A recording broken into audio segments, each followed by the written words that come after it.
well, probably quite a few listeners out there who live with chronic pain. And certainly when I used to work at the hospital, I worked in one of the musculoskeletal clinics next to the physios and saw a lot of chronic knee and chronic back pain, and it's absolutely debilitating. So whenever we do see some new research in this area, it is really nice because, most people don't want to take painkillers for the rest of their life. Most people want to be able to walk up a set of stairs or go for a big long walk without having that pain.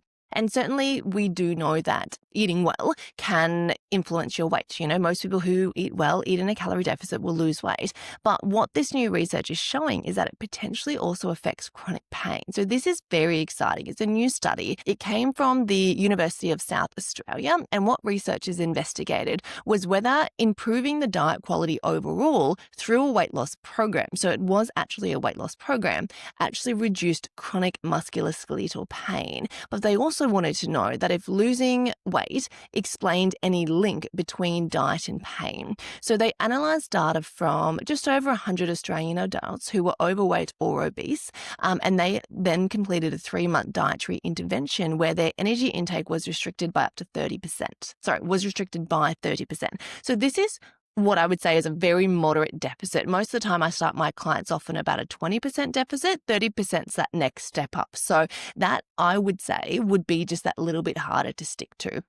30% is quite moderate. So in addition to doing the dietary intervention, they also measured the presence of what they call the chronic musculoskeletal pain score, pain severity, and the quality of life that the person was reporting related to the pain. And then they also took measurements around weight, waist circumference, and body fat percentage as well. So on average, don't forget these participants were following a calorie-restricted diet by about 30%. So you would expect and hope for some weight loss. So on average, the participants lost an average of 7 kilos.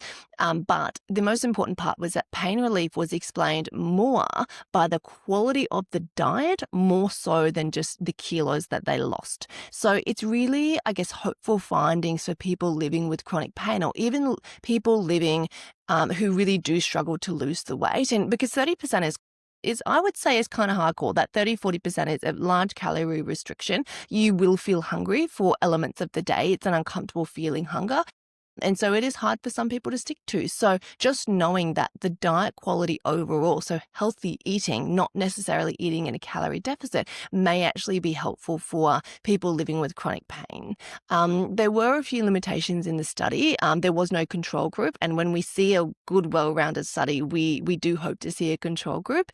And obviously the participants were on a form of a calorie-restricted diet. So it is, I guess, harder to rule out any kind of placebo effects over time without that control group as well. But I think, bottom line is it's an interesting study. It shows that improving the food choices, it's not just about calories. It's not about what goes in and what comes out. It's about better choices. It's about eating more whole foods, eating more fiber. The nutrient-rich quality of a food matters, eating fewer ultra-processed foods, drinking less alcohol, because that's the other thing.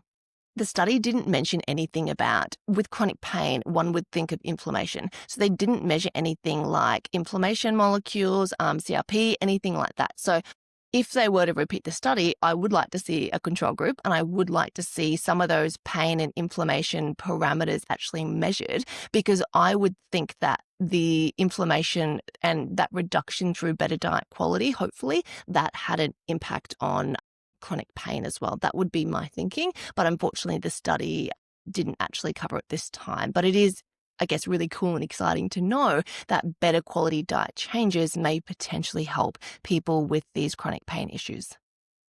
True. And I think a lot of the fasting research had been done as well on some of those inflammatory markers like cytokines to show now that was up to 25% reductions or even more on things like the 5-2 diet. So, how I like to frame it for everyday people is having even a couple of lighter days a week will help. We don't expect you to eat 1,000, 1,200 calories 7 days. Like, that's not healthy, even though it might benefit weight loss in the short term. But you might find that, once a week, just having a lighter meal or having a longer fast is enough to cut back those calories by 20-30% without feeling like you're on an overly restricted diet and still yielding those benefits. So I think certainly there's a lot to be said for even small amounts of weight loss when it comes to pain and inflammatory responses. And yeah, adjusting the week so you're not having the same calorie load every single day and having a couple of lighter days is an easy way to do it in my experience.